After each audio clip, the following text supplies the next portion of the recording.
Henrietta मर्गी की महम जोई प्रस्कून देहात में एक आरामदह छोटा सा कटीज खड़ा था, जो गरानी इस्मत और उनके प्यारे जानवरों का घर था। भीड़ों और बतखों के इस गरवा में एक अनोखी रहायशी भी थी, एक मर्गी जो गरानी जितनी बड़ी थी। इसका नाम हेनरिटा था और ये कुदरत का एक उजूबा थी। गरानी को अपने जानवरों से बहुत प्यार था, मगर हेनरिटा उनके दिल में खास मकाम रखती थी। न सिर्फ ये गांव के सबसे बड़े अंडे देती थी, बल्कि गिरानी की वफादार साथी भी थी। गिरानी अक्सर मजाक करती कि हेनरिटा के रहते सेब के दरख्त से फल तोड़ने के लिए सीढ़ी की कभी जरूरत नहीं पड़ेगी। एक धूप भरी सुबह गिरानी ने कुछ अजीब महसूस किया।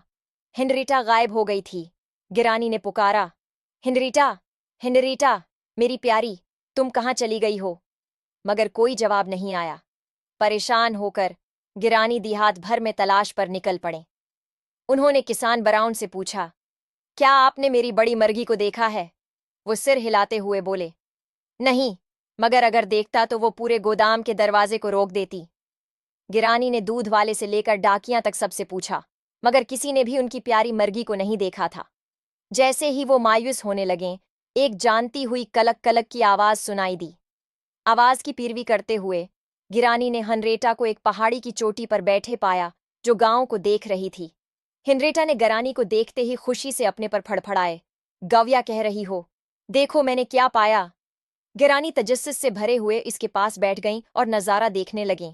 हैरत से हिनरेटा ने सुनहरी सूरजमुखियों का एक खीद दरियाफत किया था, जो हुआ में नाच रही थीं।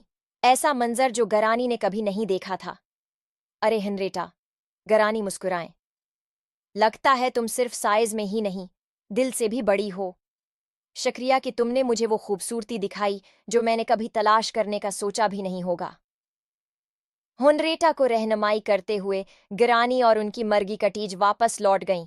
उनका रिश्ता पहले से भी ज्यादा मजबूत हो गया। इस दिन के बाद हर रोज एक होगा। नई महम जोई बन गया और वो कभी भी लम्हे को मामूली नहीं समझते थे।